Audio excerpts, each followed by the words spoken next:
하나님 말씀 보겠습니다. 히브리서 9장 11절에서 15절까지 말씀입니다. 히브리서 9장 11절에서 15절까지 말씀 우리 함께 같이 교독합니다. 제가 먼저 11절 말씀 시작합니다. 그리스도께서는 장래 좋은 일에 대해 제사장으로 오사 손으로 짓지 아니한 것 곧 이 창조에 속하지 아니한 더 크고 온전한 장막으로 말미암아 염소와 송아지의 피로 하지 아니하고 오직 자기의 피로 영원한 속죄를 이루사 단번에 성소에 들어가셨느니라. 염소와 황소의 피와 및 암송아지의 죄를 부정한 자에게 뿌려 그 육체를 정결하게 하여 거룩하게 하거든. 하물며 영원하신 성령으로 말미암아 흠없는 자기를 하나님께 드린 그리스도의 피가 어찌 너의 양심을 죽은 짓에서 깨끗하게 하고 살아계신 하나님을 섬기게 하지 못하겠느냐. 이로 말미암아 그는 새 언약의 중보자시니 이는 첫 언약 때의 범한 죄에서 속량하려고 죽으사 부르심을 입은 자로 하여금 영원한 기업의 약속을 얻게 하려 하심이라. 아멘. 아멘. 오늘 또 우리에게 주신 하나님의 말씀이 저와 여러분 심령 가운데 임하게 되어지고 이 말씀 따라 주의 거룩한 뜻을 구별할 수 있는 그 지혜로움이 임하기를 주의 이름으로 부탁합니다. 오늘 본문 말씀도 읽어보니 또 만만치 않습니다. 우리가 지금까지 읽어왔던 내용이 오늘 이 11절에서 15절까지 전부 다 있는 듯한 이런 느낌을 받을 수도 있는데 성소에 대한 말씀, 거기에 또한 당연히 따라오는 제물에 대한 이야기, 피에 대한 이야기. 결국 이 말씀은 율법과 이 복음에 대한 진리에 대한 이야기인 거죠. 그래서 오늘도 이 말씀을 통해서 율법 안에 있는 예수 그리스도의 은혜와 십자가의 구속하심, 그리고 우리의 모든 죄를 속량해 주신 그 속죄의 은혜를 이 말씀 가운데 또한 발견해 내시기를 바랍니다. 오늘 우리가 예수를 믿는다 라고 이렇게 우리 안에 우리 하나님이 계시다 이런 믿음이 있다 보니 경치 좋은 곳으로 꽃구경도 가지도 못하고 어떤 분은 다녀오신 걸로 알고 있습니다만은 그래서 오늘 우리가 여기 주일 예배로 모여서 예배를 드리고 있으면 뭔가 좀 구별된 것 같다 이런 생각 들지 않으세요? 뭔가 좀 구별된 것 같다. 여러분 분명한 건 오늘 저와 여러분은 분명히 세상과 같은 모양 속에 살고 있지만 분명하게 다른 구별된 존재임을 믿으시기 바랍니다. 그러나 중요한 건 여기서부터 비록 여기 앉아 있지만 내가 구별된 자의 백성으로 하나님의 거룩한 자녀로서 오늘 이 자리에 우리가 앉아 있지만 정말 내가 죽어 마땅한 죄인임을, 아니 이미 내가 죽어 있는 상황 가운데서 하나님이 나를 이끌어내셨다 함을 알지 못한다면, 그리고 날마다 우리의 삶 속에서 죽어야 되는 모습들이 나타나지 않고 있다 하면 밖에 있는 사람과 거의 다를 바가 없다라는 겁니다. 그냥 이렇게 여기 앉아서 자기의 의로운 종교성을 충족하고 있다든지 아니면 자기의 행위의 온전성을 자꾸 모든 사람들에게 보여주고자 하는 이런 의도로밖에 보여지지 않을 수도 있다. 바로 이런 이야기입니다. 하나님의 은혜 가운데 자기가 죽어 마땅한 자라는 사실을 모르는 사람들이 기도를 하면 할수록 그 기도는 자기의 유익을 구하는 기도가 될 것이고요. 또 그리고 이렇게 예배 참석한 것이 자기의 의로움의 거룩한 행동의 결과라고 이렇게 치부해버리는 이런 일들도 분명히 나타날 수 있다는 거죠. 그래서 정말 내가 하나님 앞에 진리 가운데서 온전하게 내가 죄인임을 알지 못한 상태에 있는 사람들이 예배를 드린다는 것은, 즉 하나님의 자녀임을 때로는 망각하고 단순하게 보여지는 어떤 행동들이 하나님의 자녀다라고 생각하고 있는 예배들은 결국에는 세상 사람과 별반 다름이 없다라는 거죠. 중요한 건 내가 과연 누구이고 누가 나를 이곳까지 인도해 내셨고 지금 내 안에 어떻게 나를 인도해 내시고 계신가를, 그 하나님의 존재를 알아가는 게 오늘 저와 여러분이 이 땅 위에 살아가는 동안에 매일매일 저절하게 철저하게 알아야 될 상황이라는 거죠. 죄인임을 여러분 아는 사람은 십자가에 거룩한 피가, 예수 그리스도의 그 피가 복음임을 아는 사람입니다. 그걸 아는 자가 믿음이 있다라고 말할 수 있는 거죠. 그리고 이런 믿음조차도 내가 만들어내는 믿음, 내가 결심하고 내가 생각했던 믿음이 아니라 성령 하나님께서 고백하게 만드시는 믿음의 선물이라는 이 사실을 아는 자만이 한다는 거죠. 그래 결국에는 우리가 믿어지는 것도 내가 하는 것이 아니라 하나님이 주신다는 겁니다. 이 사실을 알고 그냥 면목 없는 믿음으로 이 자리에 나와서 우리는 하나님의 말씀이 던져지면 내 안에 하나님의 말씀이 뿌리를 내리면 그저 감사하게 아멘으로 그냥 받아 먹는 것 뿐이겠죠. 오늘 정말 여러분의 삶이라는 겁니다. 사실 지금 이 말씀들이 오늘 본문의 전체의 내용이기도 합니다. 보세요. 오늘 시작에 예수님께서 장래 좋은 일의 대제사장으로 오셨다라고 말씀을 합니다. 장래 좋은 일의 대제사장. 그리고 또 말씀하시기를 손으로 짓지 아니한 것. 그러니까 창조에 속하지 아니한 더 큰 온전한 장막으로 말미암아서 자기의 피로 단번에 성소에 들어가셨다. 그러면 여러분 창조에 속한 것은 뭐가 되는 거죠? 창조에 속한 것. 창조에 속한 것은 결국 이겁니다. 우리 눈에 보여지고 우리가 확인할 수 있는 것, 만져지는 것들, 이런 것들은 창조에 속한 것들이 되어지고, 그런데 창조에 속하지 아니한 것이 더 크고 온전한 장막으로 말미암아 나고 이렇게 말씀을 했으니 눈에 보이는 모든 것들은 즉 이 창조에 속한 모든 성전들부터 시작해서 다 모형이다라고 이야기를 하고 있는 겁니다. 특별히 오늘 본문에 성전, 성소가 등장하게 되어지는데 이것들은 뭐죠? 모형이다라는 겁니다. 그럼 모형이다 하면, 그림자라 하면 진짜 실체가 있다라고 이렇게 말씀을 하고 있는 겁니다. 진짜가 있다. 눈에 보이는 건 그림자일 뿐이다. 모형일 뿐이다. 그게 어딥니까? 하나님 나라에 완성되어 있는 창조에 속하지 않는다 하셨으니 이미 그건 창조 이전에 이미 창조 이전에 존재하고 있는 것들을 지금 말씀하고 있는 거예요. 창조 이후에 우리 모습이 지금 이렇게 나타나고 있는데, 창조 이후에 보여지는 수많은 창조물들이 있는데, 오늘 저와 여러분의 존재는 하나님의 영원하신 뜻과 하나님의 영원하신 목적과 하나님의 존재는 창조 이전부터 이미 계셨다라고 말씀하고 있는 거예요. 뭐 이런 말씀을 들으면 막 가슴이 뛰지 않아요? 뭐 저만 그런가요? 와, 나는 지금 내 눈에 보여지는 2023년도에 지금 살고 있는데 내 손으로 만져지고 있는 수많은 어떤 조각들, 이런 뭐 예배당이라고 말하는 것들, 오늘 여러분들 창조물 이것만 바라보고도 하나님의 창조가 얼마나 위대하고 하나님의 사랑이 무엇인지 알 수 있을 것만 같은데, 너희는 나의 창조물인 건 분명한 사실이지만 이미 창조 이전부터 존재한 자들이야.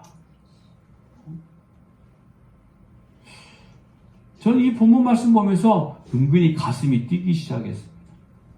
야, 서인호 목사가 창조 이전에 존재했던 존재다. 믿어지세요, 여러분? 여러분들이 창조 이전에 이미 존재하고 있었다는 사실을 안 믿어지시는 거죠? 그럼 계속 해봐야죠. 여러분, 창조에 속하지 않는 진짜가 있고 거기에 대한 모형으로 성전이 주어진 겁니다, 지금. 그런데 그 성전 안에 누가 계시는 거죠? 그렇죠. 예수 그리스도. 그런데 성경에 보니까 또 뭐라고 말씀하고 있냐면은 그 성전을 오늘 우리 자신이라고 말하고 있다는 거죠. 볼까요? 고린도전서 3장 16절입니다. 너희는 너희가 하나님의 성전인 것과 하나님의 성령이 너희 안에 계시는 것을 알지 못하느냐. 잘 보세요. 우리가 하나님의 성전인 것과 그리고 하나님의 성령이 우리 안에 계신다라고 말씀했을 때는 오늘 저와 여러분이 단순하게 눈에 보이는 창조물 가운데 있는 존재라면 하나님이 우리 가운데 거하지 아니하신다, 이런 말씀이에요. 우리 가운데 거하신다는 이 말씀은 너희는 이미 창조 이전에 존재하였었기 때문에 내가 너희 가운데 있다라고 말씀하는 거라는 아무에게나 하나님은 함께 하시지 않습니다. 오늘 우리에게만 하나님이 함께 하신다는 사실이에요. 그런데 이렇게 가슴 뛰는 말씀을 듣고도 자신이 없는 거죠, 우리는. 왜 그럽니까? 내가 죄인임을 알기 때문에 그런 거죠. 그래도 괜찮습니다. 왜요? 그걸 아는 게 오늘 우리가 신앙생활한다, 이게 처음 시작입니다. 내가 누구인지를 아는 게 가장 기본이라는 거죠. 어차피 우리는 조금 전에 뭐라고 그랬죠? 면목 없는 믿음으로 그냥 하나님 앞에 아주 뻔뻔하게, 아주 당당하게 나갈 수 있는 이런 존재 아닙니까? 우리가 지금 성전이기 때문에 그런 거죠. 이 성전에 대한 이야기 우리가 잘 알고 있는 대로 예수님께서 십자가에 죽으시고 3일 만에 부활하신다는 그 말씀을 또 하신 걸로 이 성전을 예를 들었던 거 기억나시죠? 그런데 그걸 제자들까지도 알아먹지 못했어요. 그들은 지금 예수 그리스도가 바로 우리의 구원자신 하나님, 옛 언약 가운데 이미 존재하고 있는 그 하나님이라는 사실을 순간순간 잊어버리고 있었거든요. 같이 함께 있으면서도 불구하고. 그러니 성전이 되어주신 예수 그리스도가 죽으시고 3일 만에 다시 살아난다는, 성전이 다시 세워지겠다는 이 말씀을 도무지 이해가 안 되는 거죠. 제자들까지도 알아먹지 못하니까 예수님을 죽이려고 핑계거리를 찾고 있는 유대인과 바리새인들은 이거 도무지 알아들을 수 있는 말씀이 아닌 거죠. 그러니까 서목사가 이렇게 이야기를 해도 알아듣지 못한 사람들이 분명히 있을 거라는 이야기가 되죠. 그리고 예수님을 십자가에 죽여버린 빌미로 삼았던 겁니다. 제자들은 나중에 성령이 임하고서야 예수님의 그 말씀이 예수님 자신의 육체를 성전이라고 말씀하신 것인 줄 그때서야 알기 시작합니다. 그런데 여러분, 그 성령은 이미 오늘 우리 가운데 계신다는 거죠. 또 성경에 보니까 스데반 집사가 순교하게 된 이유가 나와 있는데, 사도행전 7장 2절에서 54절까지 쭉 말씀을 보면은 믿음의 조상 아브라함부터 시작해서 모세, 그리고 다윗, 그리고 솔로몬이 지은 성전까지 이런 것들을 쭉 나열하기 시작합니다. 그런데 이건 전부 다 어떤 거냐면은 유대인들, 바리새인들의 눈에 보이는 자랑거리였단 말이죠. 그리고 마지막에 이렇게 말합니다. 그 성전에 하나님은 계시지 않았다 그래버려요. 그러니까 유대인들, 바리새인들이 그토록 그들이 수천 년 동안 자랑스럽게 이야기했던 성전, 율법, 모든 제사의 방법들, 이런 것들이 다 헛것이다. 스데반 집사가 외쳤던 말씀이에요. 다 그림자였다. 그들은 성전의 모습만 바라봐도 눈물이 흐를 정도로, 지금도 성전과 통곡의 벽에 가면은 그저 그냥 손바닥 대고 울고 있는 사람들, 유대인들이 허다하게 많습니다. 성전만 봐도 위로가 되고 성전만 봐도 눈물이 터져 나오는 거죠. 그런데 거기에 하나님이 계시지 않았다라고 선포를 해버린 겁니다. 스데반 집사가. 이사야서 66장 1절 2절까지 말씀을 인용했던 건데, 그러니까 성전에는 눈에 보이는 하나님의 존재를 지금 보여주기 위한 그림자일 뿐이라는 것을 이미 성전이 지어진 그 순간부터 다 나타나고 있었는데, 유대인들은 그걸 자기들의 자랑거리와 거기에 하나님이 계신다라고 이야기를 하고 있었다라는 거죠. 보세요. 이사야서 66장 말씀 보니까 여호와께서 이와 같이 말씀하시되, 하늘은 나의 보좌요 땅은 나의 발판이니 너희가 나를 위하여 무슨 집을 지으랴? 내가 안식할 처소가 어디랴? 나 여호와가 말하노라. 내 손이 이 모든 것을 지었으므로 그들이 생겼느니라. 무릇 마음이 가난하고 심령에 통해하며 내 말을 듣고 떠난다. 그 사람은 내가 돌보려니와. 여러분, 신약뿐 아니라 구약에서 하나님이 거하실 처소란 사람의 손으로 지을 수 없다라는 분명한 이렇게 말씀을 하고 있다라는 거죠. 그러면은 유대인들의 자랑거리가 성전이 되면은 안 되는 거죠. 성전의 주인이신 예수 그리스도를 자랑해야 되는데 그들은 예수 그리스도를 바라보지 못했다는 거죠. 솔로몬이 성전을 짓고 난 다음에 기도한 내용이 열왕기상 8장 27절에서 30절까지 말씀입니다. 자, 그런데 제가 30절 말씀만 한번 볼게요. 주의 종과 주의 백성 이스라엘이 이곳을 향하여, 이곳이 어디입니까? 지금 솔로몬이 지었던 성전이에요. 기도할 때에 주는 그 간구함을 들으시고 주께서 계신 곳 어디예요? 하늘에서 들으시고라고 말하고 있단 말이죠. 그러니까 솔로몬은 이 성전을 짓고 난 다음에 정말 아름다운 성전을 짓고 자기 아버지 다윗이 준비한 모든 것들을 통해서 하나님의 방법대로 하나님의 뜻대로 성전을 짓고 나서 그가 기도하기를 어떻게 여기에 우리가 하나님을 가두어둘 수 있습니까? 그런데 하나님, 우리가 여기 나와서 기도하면 하나님이 계신 곳에서 우리의 기도를 들으시고 좀 응답해 주시면 안 되겠습니까? 나는 간청이에요. 지금 이 시대 예배당이 아무리 크고 아무리 좋아도 하나님이 들으시는 것은 하나님의 통치가 이루어지는 곳에서 하나님이 들으시고 응답해 주신다는 말씀 아닙니까? 이런 말씀을 아무리 던져도 그런데도 불구하고 내 평생에 예배당 하나 짓고 내가 죽어야지 이런 이상한 소리 하는 거죠. 큰 교회 가면 뭔가 역사가 일어날 것처럼 보여지고 기대하세요.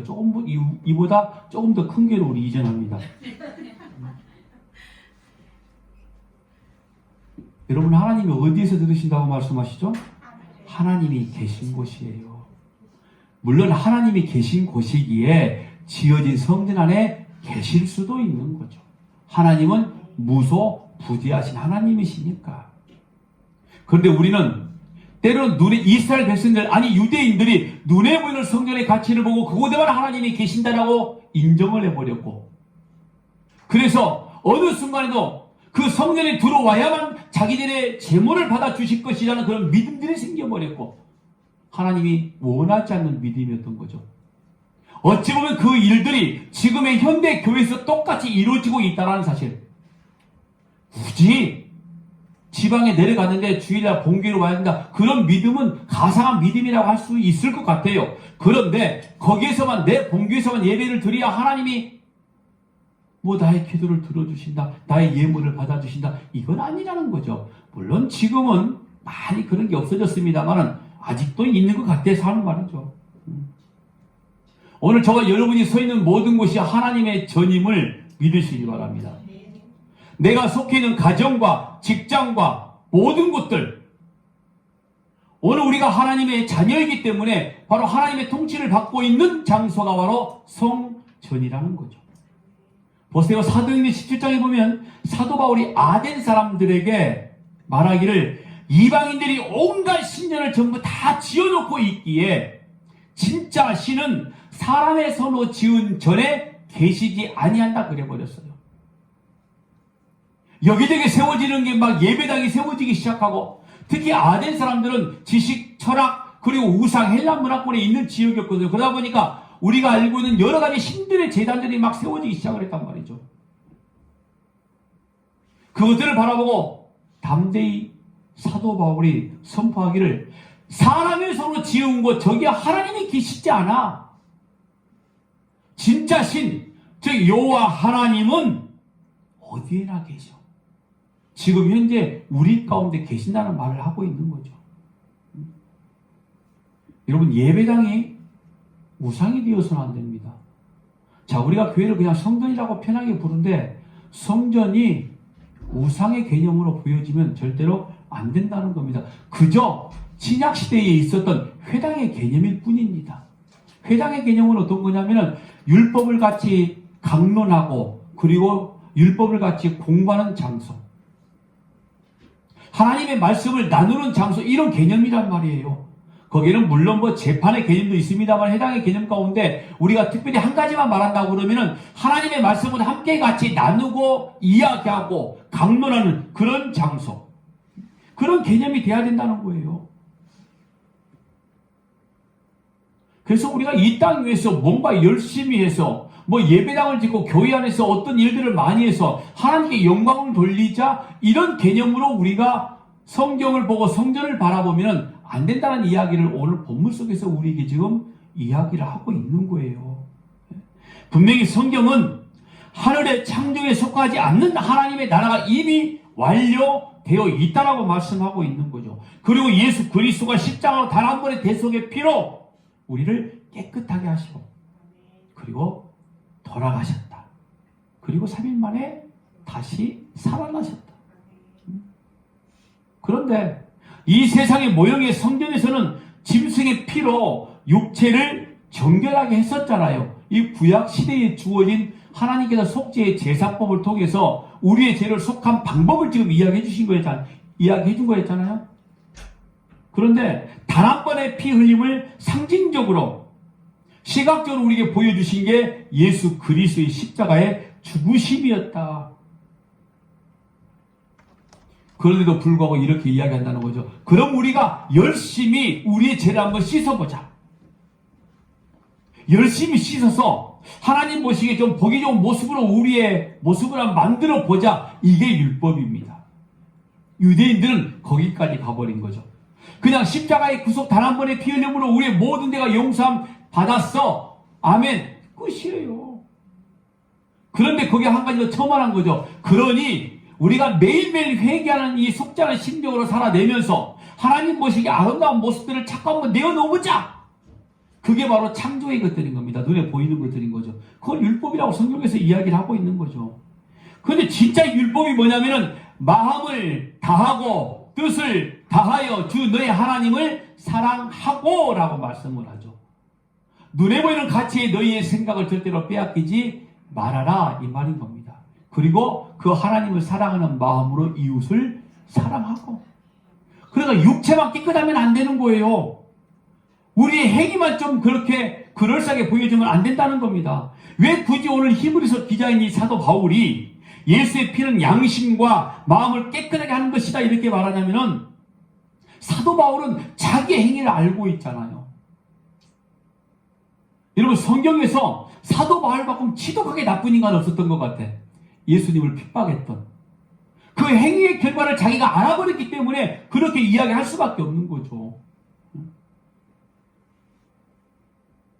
여러분 그러면서 이런 말씀 보세요. 히브리서 9장 9절 말씀. 이 장막은 현재까지의 비유니 이에 따라 드리는 예물과 제사는 섬기는 자를 그 양심상 온전하게 할 수 없나니. 온전하게 할 수 없나니? 자 14절 말씀 볼까요? 히브리서 9장 14절.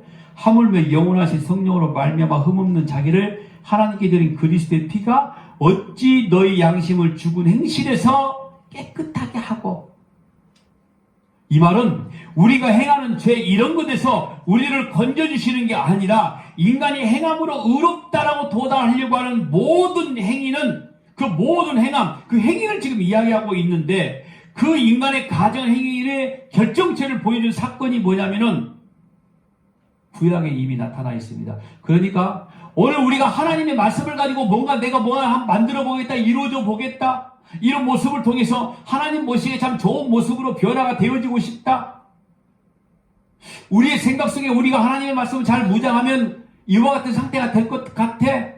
라고 이렇게 생각하고 있는 현대적인 율법주의자들, 오늘 우리가 되어질 수도 있고요. 성경에 나와 있는 유대주의자들이 이미 그와 같은 일들을 구약시대의 사람들이 한번 해버렸다 이 말이에요. 그게 바로 바벨탑 사건이었던 겁니다. 땅에서 뭔가 한번 위로 올라가 보자. 여러분 하나님의 은혜와 하나님의 모든 사랑은 땅에서 올라가는 게 아니라 위에서 내려온 거였습니다. 그런데 우리는 늘 땅에서 뭔가 해야 된다는 거죠.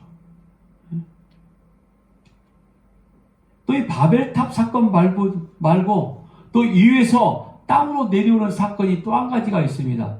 혹시 기억나십니까? 어디에서 어떤 사건인 것 같아요? 만나 사건, 물론 그것도 맞습니다. 제가 말하고 싶은 것은 야곱의 이야기였습니다.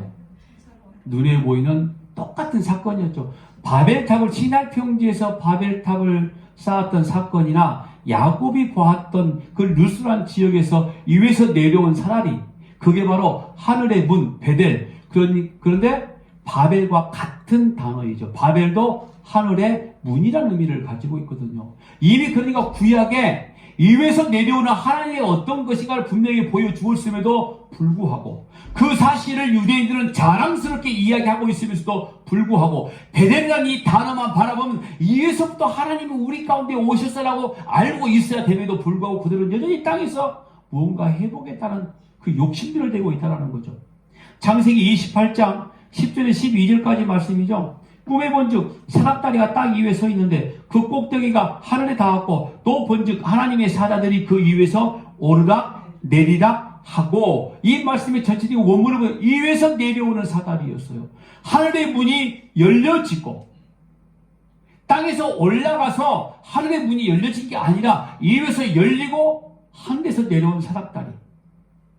이 위에서 내려오니 하늘에서 내려오는 것이고, 바로 이게 뭐냐면 복음을 이야기하고 있는 거거든요. 우리 행위가 아닌 이 위에서 내려오는 은혜는 하나님의 거룩한 진리, 하나님의 사랑, 이것밖에 없는 거죠. 그리고 야곱이 그 누스한 지역을 뭐라고 불렀죠? 베델, 하늘의 문이구나 라고 이야기를 한 거예요. 창세기 28장 17절 19절 말씀에. 이에 두려워하여 이르되 두렵다 이곳이요 이것은 다름이 아닌 하나님의 집이요 이는 하늘의 문이로다 하고, 야곱이 아침에 일찍 일어나 베개로 삼았던 돌을 가져다가 기둥으로 세우고 그 입에 기름을 붓고 그곳 이름을 베델이라 하였더라 라고 말씀한 거예요. 그런데 오늘 우리들은 이 땅에서 무언가 이루어야, 즉 내가 뭔가 사다리를 만들어서 하나님의 나라까지, 하나님의 보좌를 한번 움직여보자, 아주 가상한 생각들을 많이 하고 있는 거죠. 바벨은 여러분 땅에서 올라가는 사닥다리, 그걸 율법이라고 하는 거고요, 이 위에서 내려오는 사닥다리, 그걸 복음이라고 이야기를 하는 겁니다. 그러니까 어찌 보면 우리가 참 답답한 인생들을 살고 있는 거죠. 이 위에서 내려오는 거 그냥 받아먹고 살면 된다니까요. 근데 뭔가 자꾸 아래에서 한번 해보려고 여러 가지 노력들을 하다 보니 그 노력 때문에 소위 신앙생활이라고 한번 표현 한번 해보자고요. 그 노력한 신앙생활 때문에 내가 스스로 지쳐버리는 거죠. 그리고 말하기를 내가 이만큼 했는데, 하나님 나 이 정도 기도했으면, 하나님 나 이 정도로 열심히 신앙생활을 하고 있으면은 뭔가 하나님이 좀 내게 주셔야 되는 거 아닙니까? 뭐라고 그랬죠? 제가 보상심리. 하나님과 흥정을 하는 거죠. 여러분, 율법주의자들이 그랬단 말이에요. 그렇게 자기의 어떤 선함과 좋은 행동들을 내보여 나가면서 하나님으로부터 뭔가 받아낼 수 있다라는 보상심리가 그들 안에는 꽉 차 있었단 말이죠. 그래서 이런 기도를 할 수 있는 거 아닙니까? 나는 저 세리와 같지 아니하고라고 말하는 거예요. 그들의 기도는.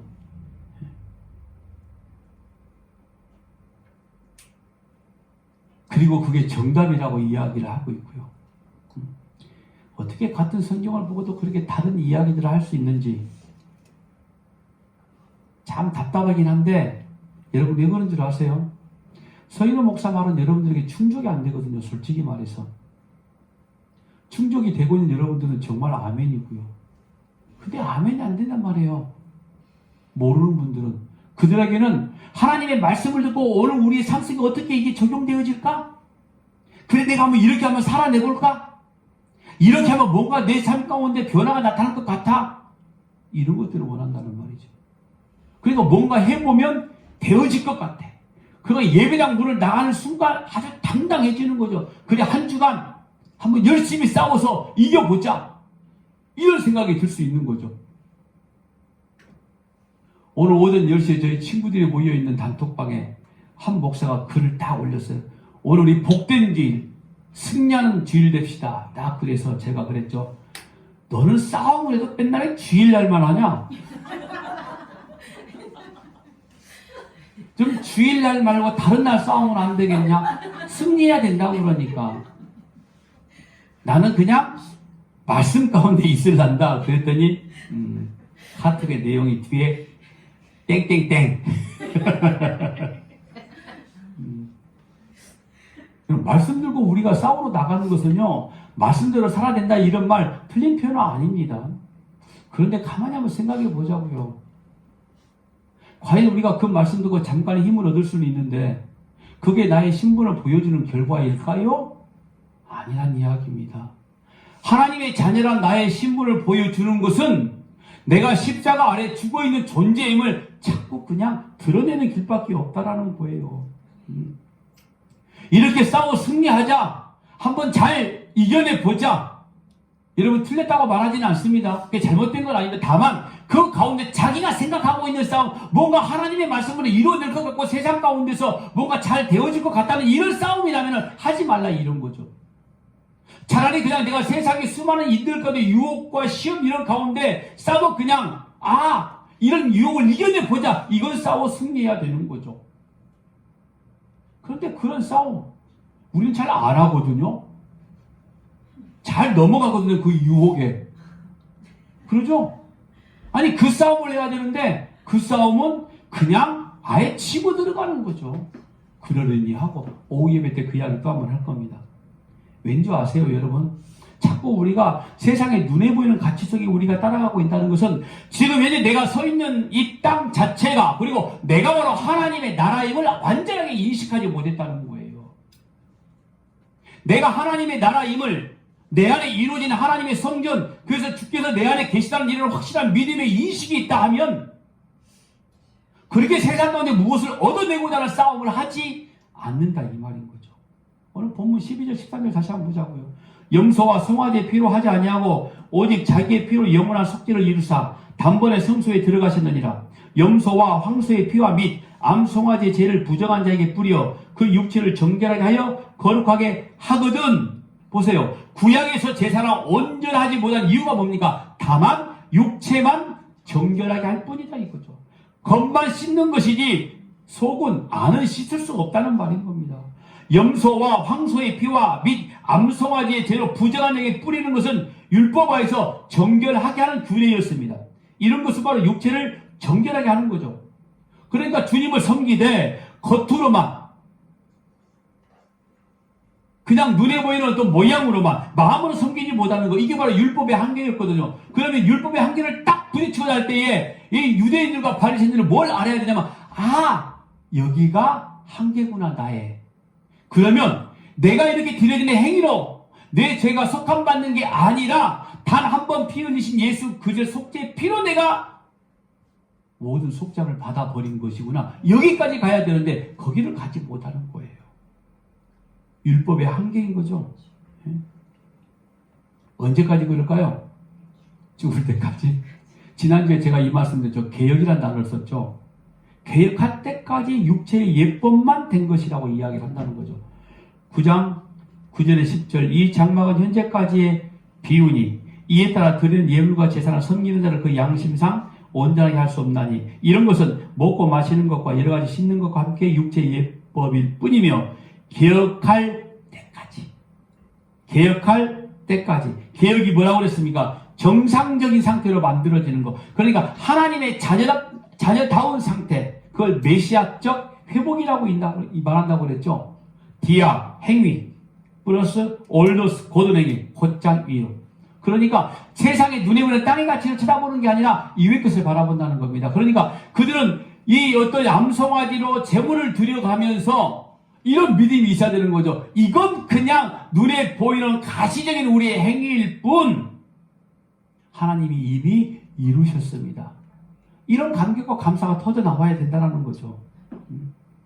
사람의 손으로 지은 모든 것들은 속죄는 온전하지 못하다는 겁니다. 사람의 양심으로부터 하나님을 섬기게 할 수가 없다는 거죠. 그러므로 사람의 손으로 지은 것이 아니고 짐승의 피가 아니고 오직 예수 그리스도의 피로 온전한 속죄를 이루시고 아멘이시죠?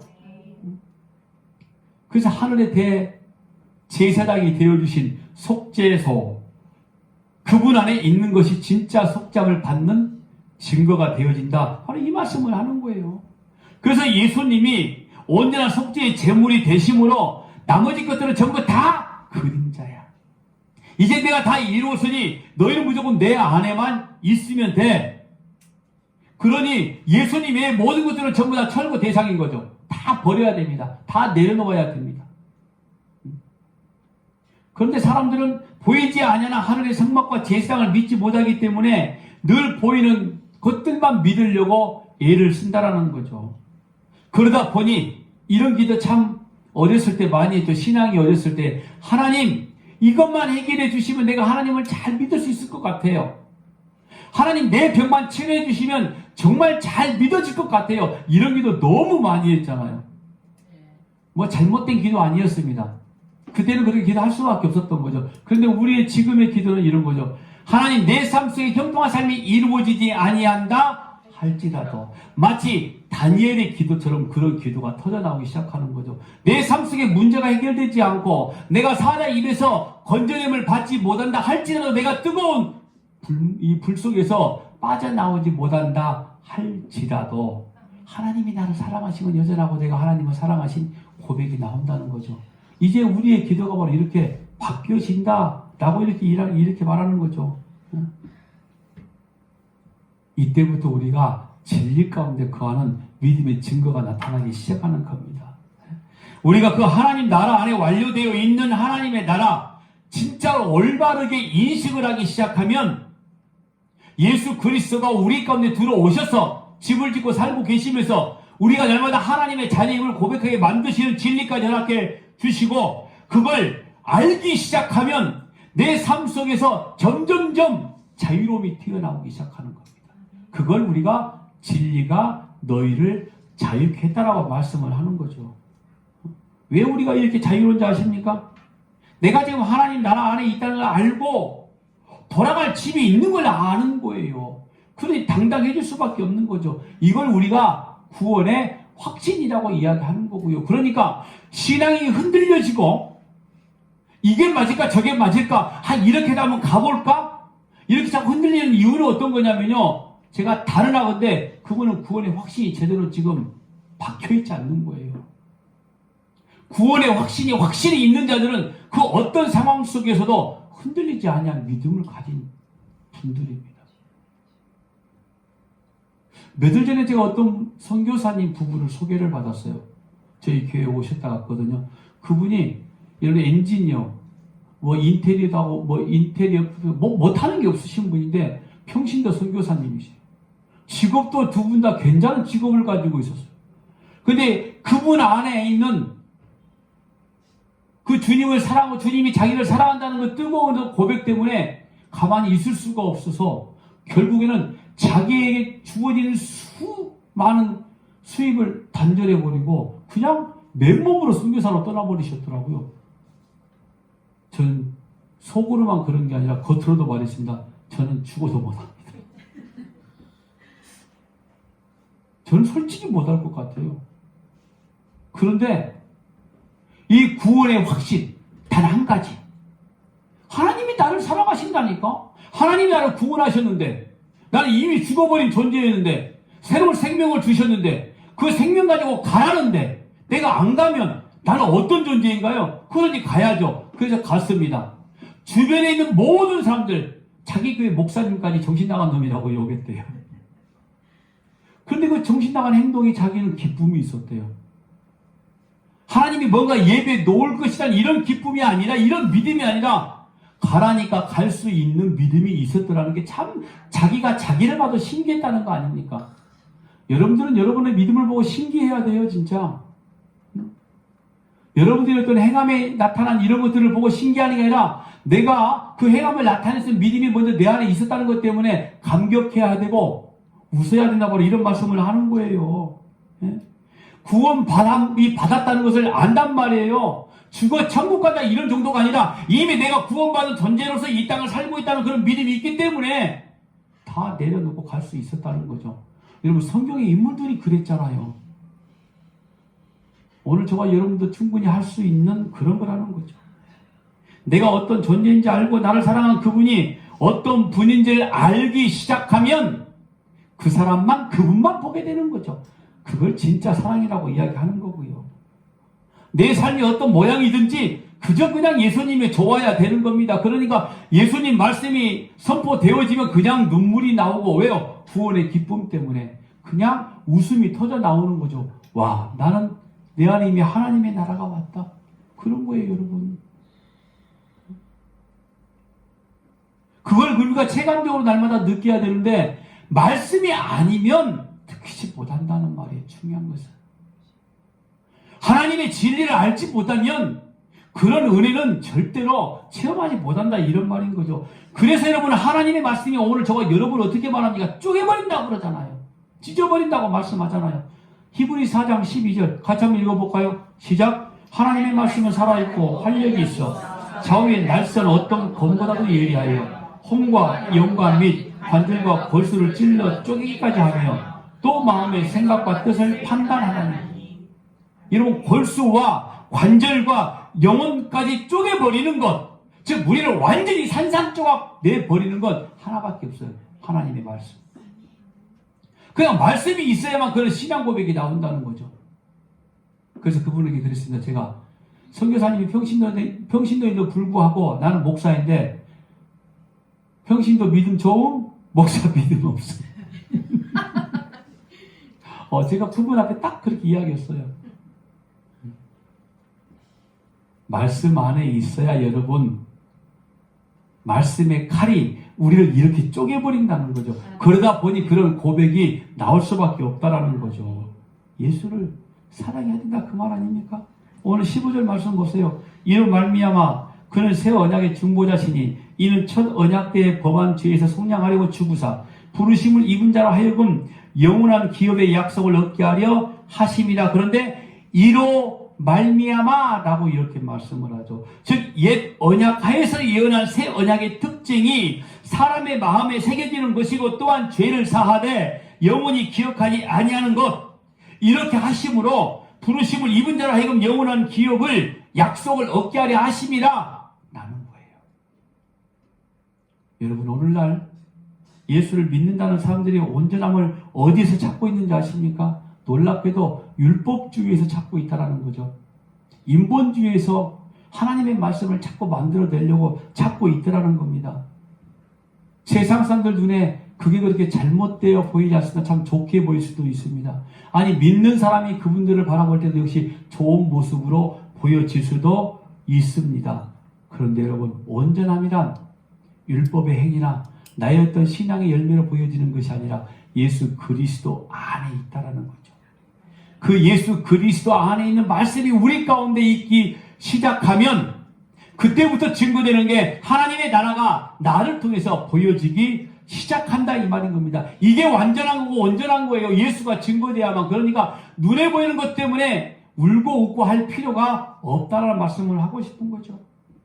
예수님의 피로 그냥 온전한 삶 가운데 있다는 걸 그냥 믿으시면 됩니다. 그 믿음을 찾고 이성적으로, 과학적으로, 체감적으로 받고 느끼려고 생각하지 마세요. 이미 임했단 말이에요.